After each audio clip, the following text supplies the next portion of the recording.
This video is brought to you by Honeygain. Stick around to hear more about their passive income application.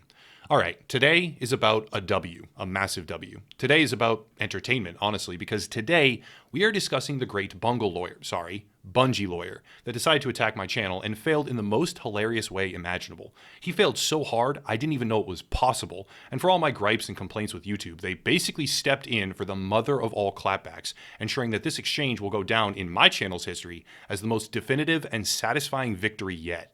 Before diving further into this great adventure of bizarre incompetence, a word from today's video sponsor, Honeygain. So what is Honeygain? Short answer, it's an app that allows for your internet connection to be used to collect small bits of data online. The biggest applications are price comparisons. The prices in your geographic region might be far different than somewhere else, search engine optimization and visibility metrics, as well as advertising verification or brand safety. It's pretty simple. Sign up, install the app using the link down below on whatever devices you want. It works for Windows, Mac OS, Linux, and Android currently. It is not available on iPhones at this time. And let the app gather small bits of info using your internet connection. It does not access your private data, merely the analytics generated through its own searches, which utilize your internet link. This means that you can leave the app running to passively generate income. There's a referral program, and you can easily earn enough money to cover Netflix subscriptions, Spotify, etc., etc. It's not going to replace a full-time job. Reasonable expectations here are the key, but it is passive income that will increase based on how many devices you have. You can use the upper echelon promo code, UEG, or click the link down below to sign up and start earning on all your devices. Big thank you to Honeygain for sponsoring the channel. Let's begin by establishing context. About 3 weeks ago, I created a video titled The Say No to Rage Conspiracy.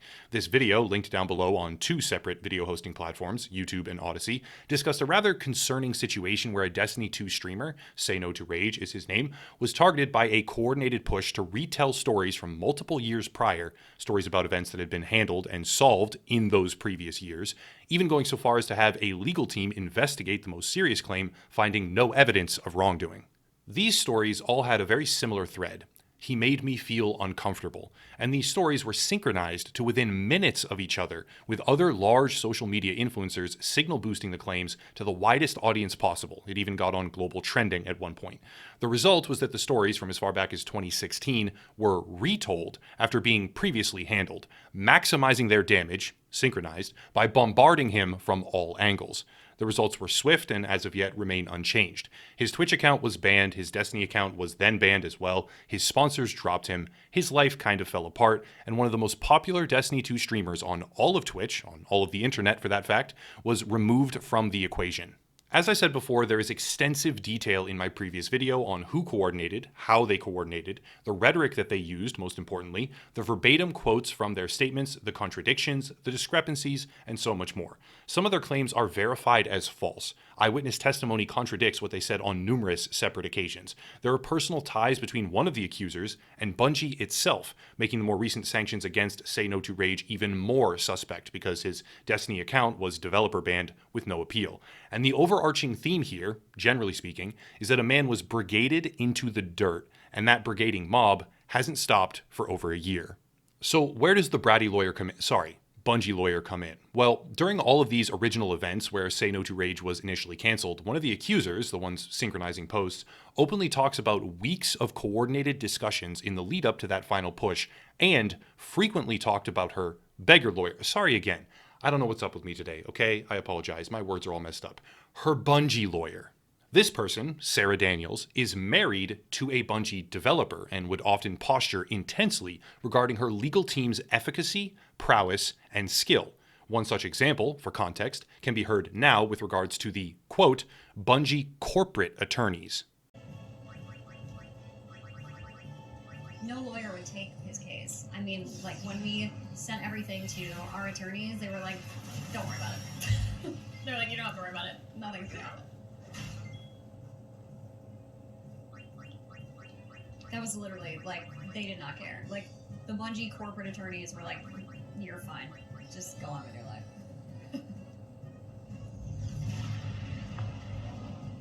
Now, it would appear that Sarah Daniels, likely facilitated by her husband, has been utilizing the Bungie corporate legal team, and that her unassailable position was protected by a squad of slate black on black suited up legal defenders. Sounds scary, right? Better not challenge her, right? Well, I had plenty of brain cells to kill, so I figured why not? In my video, I utilized a series of clips from Sarah Daniels' public livestream broadcasts for the purpose of quotation, commentary, analysis, and explanation, while highlighting specific things that she said which called into question the claims that this was not some kind of coordinated quasi-moral hit job against a direct and metrically superior, at the time, competing streamer. Well, she didn't like that. Her husband definitely didn't like that, and ultimately her bratty lawyer, what's up with me? What? Seriously, okay. Her highly respectable Bungie lawyer didn't like that either. About 3 weeks after the video had gone live, about 2 weeks after it had gotten roughly 90% of its inevitable viewership, likely to fade into the obscurity of archived YouTube uploads on contemporary topics that never really regain any public attention whatsoever, a completely logical and highly intelligent lawyer from Bitwise Legal filed a copyright strike against the video. This copyright strike gave me no warning and removed the video immediately. Well, YouTube may have a myriad of different flaws, but their system has been through nearly a decade of iterative design changes after creators complain, time and time again, about how easy it is to abuse their system. So, despite the fact that I was not given any warning on this at all, I was given the timestamps of what was targeted and what it was taken down for, as well as the name of the claiming party, Bitwise Legal. It turns out there was a 3-minute segment in my video, the clips of Sarah Daniels' livestream, that resulted in the claim, and it also turned out that Bitwise Legal is a boutique law firm serving a number of different clients, including, go figure, Bungie. Bitwise Legal also has a partner named Michael Schneider, founder of Hivebrain, who continues to practice law at the boutique firm. Furthermore, on Twitter, even tweets beneath my own post, which referenced the publicly displayed location of Bitwise Legal from their own website, drawing connection to that location and the location of possible hiring parties when all the speculation was initially churning, got struck down. They were quite literally reading and watching this thread after striking down the video while further striking people calling them out. Well, Michael obviously thought that it was completely necessary to take down the video, so with that, my battle with the highly respectable and inevitably terrifying Bungholio lawyer began. What followed was a truly horrifying, brutal, epic legal exchange that will be chronicled in history for all time. It was like Thermopylae and the 300 Spartans as they staved off the Persian hordes to save all of Greece. It was like Julius Caesar crossing the Rubicon and the ensuing Roman Civil War in its entirety. Better yet, it was like Goku versus Frieza after Goku's initial transformation. Just kidding. It was fucking pathetic. The strike took down my video for all of 24 hours. In that time frame, the discussion surrounding the strike was viewed hundreds of thousands of times. Other creators got involved and discussed the events. Thank you to them for that, by the way. I was contacted by hundreds of people pledging financial support and even multiple lawyers offering their services, one of them pro bono, in order to preserve the integrity of fair use law. And honestly, for me, it was heartwarming and very beneficial. I'd like to take a moment and look at some seemingly unrelated events here that are actually crucial to our understanding of how this legal battle with a bumblefuck lawyer was nothing short of hilarious. First is the Streisand Effect.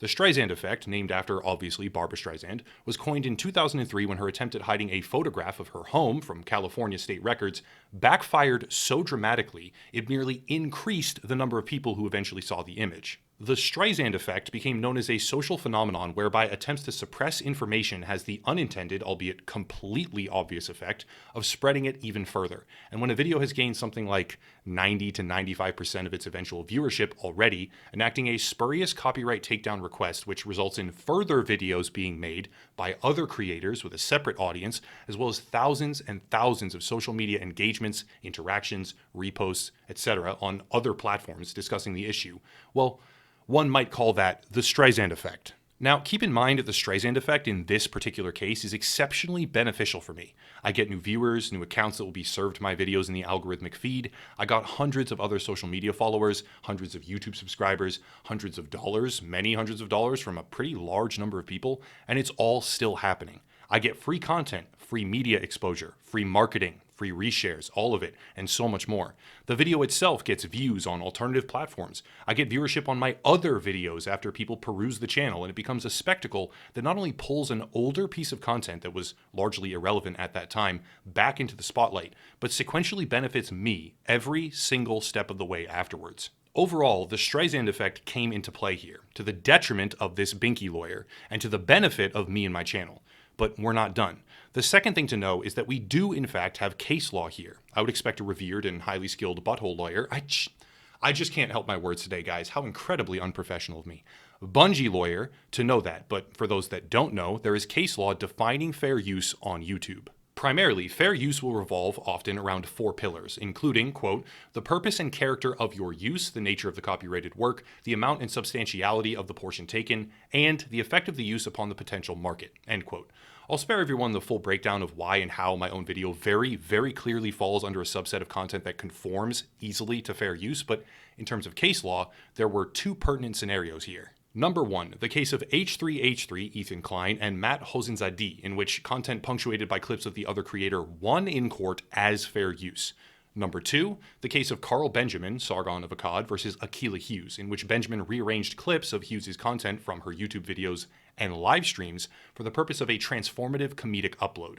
The court ruled in favor of Benjamin, despite the fact that he added no additional analysis, explanation, context, or material of any kind, and merely rearranged Hughes' own content into something that could be considered different and transformative. These 2 case law examples should already begin to clarify that a 23-minute video, complete with dozens of separate sources, screenshots for context, analytical breakdowns, and live stream clips for quotation and point case proof, is likely going to be fair use, when the sum total of that content is a completely new, entirely unique narrative, which will wholly and completely transcend any one of its individual parts, while not serving as some sort of replacement for the sections of unique copyrighted content used.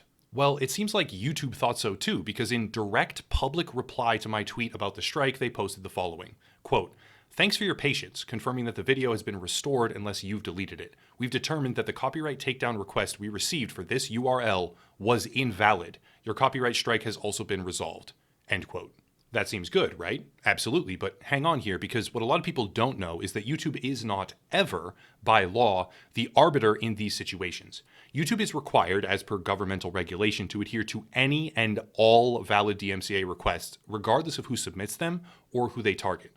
Many people seem to have a long-standing misguided assumption about this process, where they view YouTube to be making judgmental validation decisions on what is or is not fair use, but that's not actually the case, which makes this whole thing even more hilarious. YouTube's copyright system is abused each and every day because if the request is even remotely plausible, they must act.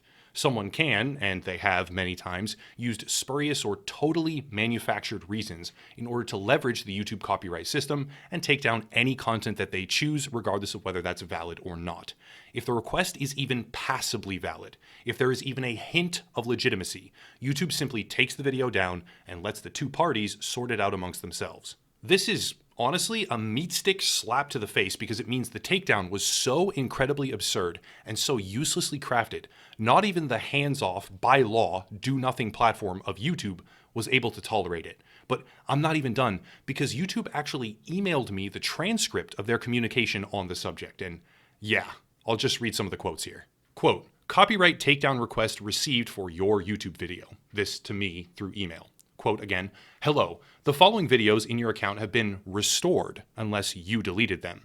We have determined that the copyright takedown request we received for these URLs was invalid. Your copyright strike has been resolved. Below is a record of the takedown notice we received. Please note the complainant's physical address and phone number have been redacted, end quote. First, it goes through the initial complaint. All of this information, by the way, email, title, name, etc., is publicly available as soon as you search up the company name Bitwise Legal. It's all displayed on LinkedIn pages. It's all contained within basic Google search returns. So I don't want to hear a single thing about doxing or private information. In fact, the only real private information was given when I was forced to dispute the claim by me to Bitwise Legal. Information the public does not know about me. So again, because we already established spurious takedowns of tweet activity referencing private information that this company did was not in fact private, it was publicly available on their website and multiple other places, just don't go down that road. Nobody should be going down that road. The cited issue is 1604 to 1910 and is signed under penalty of perjury by the authorized party to act on behalf of Sarah Daniels,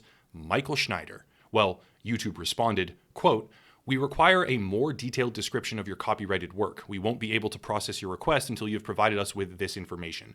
Information such as the title of your work, the type of the work, its author's name, the date of creation of the work, a copyright registration number if the work is registered, and or the specific timestamps at which your work appears in the video in question will greatly assist us in processing your request. End quote. Lastly, there is another response from Bitwise Legal that reads, quote, The following is some additional information about the infringing content. My client, Sarah Daniels, is the author/owner of the content that is subject to this takedown request. The subject video of Ms. Daniels is live streamed from Twitch at the timestamps in the complaint, and an unauthorized reproduction of Ms. Daniels' wedding photo at 1856. End quote. Well, that was the end of YouTube's engagement in this transcript, and then the video got reinstated. And soon after, the tweet reading that the request had been fully denied as invalid was posted on Twitter by the official Team YouTube account publicly under my own tweet. Furthermore, if you simply search, quote, Sarah Daniels C.G. Barrett wedding in Google, you get the exact photo, and many, many more, that I displayed in that previous video. It is publicly posted on her Instagram, and the photo can be actually found all over the internet. There is no grounds for a complaint of privacy. There is no grounds for a complaint of copyright. There really is no reason that any legitimate legal party with any expertise whatsoever should ever have entered this arena with regards to a copyright claim against my previous video. But hey, the past year or so has just been pretty insane, to say the very least. Imagine corporate Bungie lawyers being held up as some sort of weaponized deterrent in a coordinated push to deplatform a competitor. Then imagine that someone highlights contextual comments made on public platforms while analyzing that situation with extremely thorough personal commentary. And lastly, imagine a big, bad legal monster who consults for Bungie on behalf of someone who didn't want that content to be seen at all or used, striking down the video so badly it got flat out rejected by a platform that, by law, maintains impartiality and honors any plausible copyright takedown request. Now imagine that the result does nothing but benefit the person who they sought to attack, and ultimately caused hundreds of thousands of people to engage with or view the material that they wanted suppressed.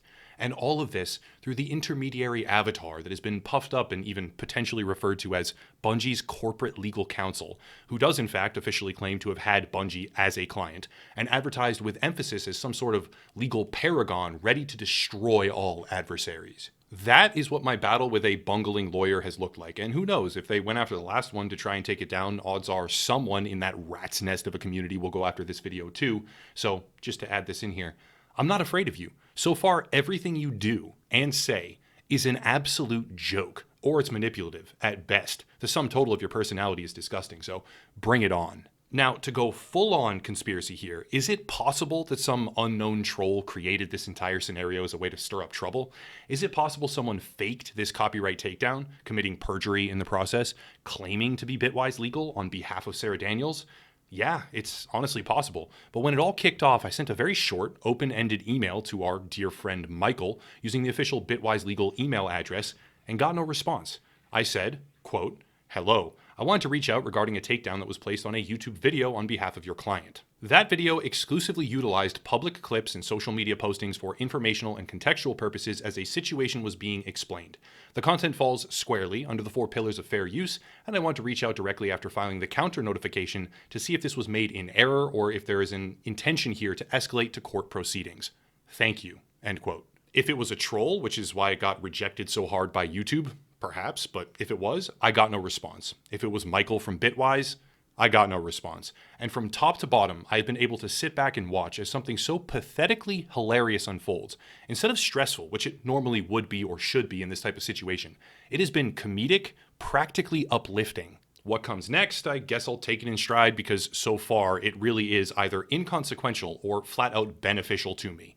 Maximum W. But that's it. If you want support, please consider checking out Odyssey, linked down below in description. It's a YouTube platform alternative that treats their creators very well, by the way. Or perhaps drop by Locals, which is like Patreon, but far better. And you're also welcome to post your own topics, video ideas, whatever it is on Locals, and engage with the community there. Plus, it's a direct line of communication to me personally. I answer the messages there, so yeah, it's also linked down below in the description.